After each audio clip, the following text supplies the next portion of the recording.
Hi ಎಲ್ಲರಿಗೂ welcome back to my cooking channel. ನಾನಿವತ್ತು ನಿಮ್ಮ ಜೊತೆ ಒಂದು ಕ್ಯಾಬೇಜ್ ರೆಸಿಪಿಯನ್ನು ಶೇರ್ ಮಾಡೋಂತ ಇದ್ದೇನೆ. ಇದಂತೂ ಕೆಲವರಿಗೆ ಇಷ್ಟನೇ ಇರೋದಿಲ್ಲ. ಕ್ಯಾಬೇಜ್ ಅಂದರೆ ಹೂಕೋಸು ಅಂತ ಕೂಡ ಹೇಳ್ತಾರೆ ಇದಕ್ಕೆ.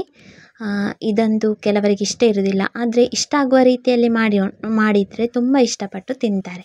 ಸೊ ನಾನೊಂದು ಡಿಫ್ರೆಂಟಾಗಿ ಟ್ರೈ ಮಾಡೋಣ ಅಂತ ನೋಡಿ. ಈ ರೀತಿ ಮೊದಲಿಗೆ ಎಣ್ಣೆ ಇಟ್ಟು ಅದಕ್ಕೆ ಉದ್ದಿನಬೇಳೆ ಮತ್ತು ಕಡಲೆಬೇಳೆ ಮತ್ತು ಕರಿ ಲೀವ್ಸು ಮತ್ತು ಇದೆಲ್ಲ ಹಾಕಿದ್ದೇನೆ ನೋಡಿ. ಟೊಮ್ಯಾಟೊ 2, ಒಂದು ಈರುಳ್ಳಿ, ಹಸಿಮೆಣಸು, ಒಗ್ಗರಣೆ ಎಲ್ಲ ಹಾಕಿ ಚೆನ್ನಾಗಿ ಈ ರೀತಿ ನಾವು ಎಣ್ಣೆಯಲ್ಲೇ ಫ್ರೈ ಮಾಡಿ ತೊಗೊಳ್ಬೇಕು. ಒಂದು ಸ್ಪೂನಷ್ಟು ಅರಿಶಿನ ಕೂಡ ಇಲ್ಲಿ ಆ್ಯಡ್ ಮಾಡಿದ್ದೇನೆ. ಚೆನ್ನಾಗಿ ಅದು ಎಣ್ಣೆಯಲ್ಲೇ ಫ್ರೈ ಆಗುವಾಗ ಇಲ್ಲಿ ನೋಡಿ, ನಾನು ಕ್ಯಾಬೇಜನ್ನು ಕೂಡ ಚೆನ್ನಾಗಿ ತೊಳೆದು ಇದನ್ನು ನೋಡಿ ನೀರನ್ನು ಇದು ಮಾಡಿ ಇದಕ್ಕೆ ಹಾಕಬೇಕು. ಸೊ ಈ ಪಲ್ಯಕ್ಕೆ ಉಂಟು ನೋಡಿ, ಚೆನ್ನಾಗಿ ಮಿಕ್ಸ್ ಮಾಡುವ. ಈಗ ಈ ಪಲ್ಯಕ್ಕೆ ನಾವು ನೀರು ಹಾಕೋದು ಬೇಡ. ಸೊ ನೋಡಿ, ಈಗ ಕ್ಯಾಬೇಜ್ ಕೂಡ ತುಂಬ ಬೇಯ್ತಾ ಉಂಟು. ಸೊ ಅರ್ಧ ಬೆಂದಿರುವಾಗ ಇದಕ್ಕೆ ನಾವು ತೆಂಗಿನ ತುರಿ ಕೂಡ ಆ್ಯಡ್ ಮಾಡಬೇಕು. ಸೊ ಕ್ಯಾಬೇಜ್ ಪಲ್ಯ ಕೆಲವರಿಗೆ ಇಷ್ಟ ಇರೋದಿಲ್ಲ, ಆದರೆ ಈ ರೀತಿ ಕಡಲೆಬೇಳೆ, ಉದ್ದಿನಬೇಳೆ ಅದೆಲ್ಲ ಹಾಕಿ ಮಾಡುವಾಗ, ಶುಂಠಿದು ಫ್ಲೇವರ್ ಅದೆಲ್ಲ ಹಾಕಿ ಮಾಡುವಾಗಂತೂ ಒಂದು ಡಿಫ್ರೆಂಟ್ ಫ್ಲೇವರ್ ಕೊಡ್ತದೆ ಮತ್ತು ರುಚಿ ಕೂಡ ತುಂಬ ಒಳ್ಳೆಯದಾಗ್ತದೆ. ಸೊ ಇದನ್ನು ನಾನು ನೀರು ದೋಸೆ ಜೊತೆ ತಿನ್ನೋಣ ಅಂತ ನಾನು ಪ್ರಿಪೇರ್ ಮಾಡಿದೆ ನಮ್ಮ ಮನೆಯಲ್ಲಿ.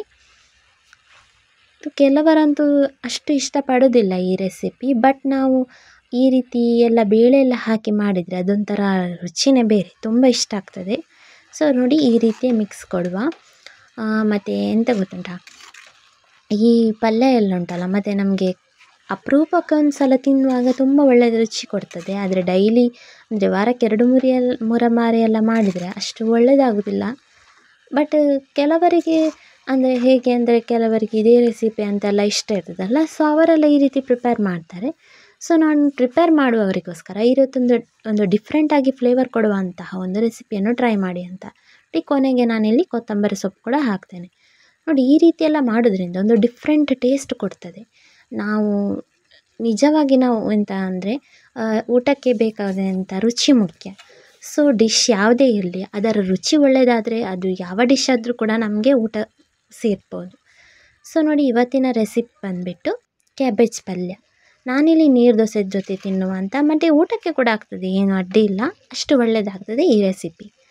ಸೊ ಫ್ರೆಂಡ್ಸ್, ಇವತ್ತು ನಾನು ಮಾಡಿರುವಂತಹ ರೆಸಿಪಿ ನಿಮಗೆ ಇಷ್ಟವಾದರೆ ಖಂಡಿತ ನನ್ನ ಚಾನಲನ್ನು ಸಬ್ಸ್ಕ್ರೈಬ್ ಮಾಡೋದನ್ನು ಮರಿಬೇಡಿ. ಹಾಗೆಯೇ ಕೊನೆಯಲ್ಲಿ ಒಂದು ಲೈಕ್ ಕೂಡ ಕೊಡುವುದನ್ನು ಮರಿಬೇಡಿ. ಸೊ ಇನ್ನೂ ಕೂಡ ಮುಂಬರುವ ದಿನಗಳಲ್ಲಿ ಬೇರೆ ಬೇರೆ ರೀತಿಯಾದಂತಹ ಪಲ್ಯ ಆಗಲಿ ರೆಸಿಪಿ ಆಗಲಿ ಯಾವ ರೀತಿ ಮಾಡೋದಂತ ನಾನು ನಿಮ್ಮ ಜೊತೆ ಶೇರ್ ಮಾಡ್ತೇನೆ. ಸೊ ನಾನು ನಮ್ಮನೆಯಲ್ಲಿ ಡೈಲಿ ಮಾಡುವಂತಹ ರೆಸಿಪಿ ನಿಮ್ಮ ಜೊತೆ ಶೇರ್ ಮಾಡೋದ್ರಿಂದ ನಿಮಗೆ ಕೂಡ ತುಂಬ ಹೆಲ್ಪ್ಫುಲ್ ಆಗ್ತದೆ. ಮತ್ತು ಡಿಫ್ರೆಂಟಾಗಿ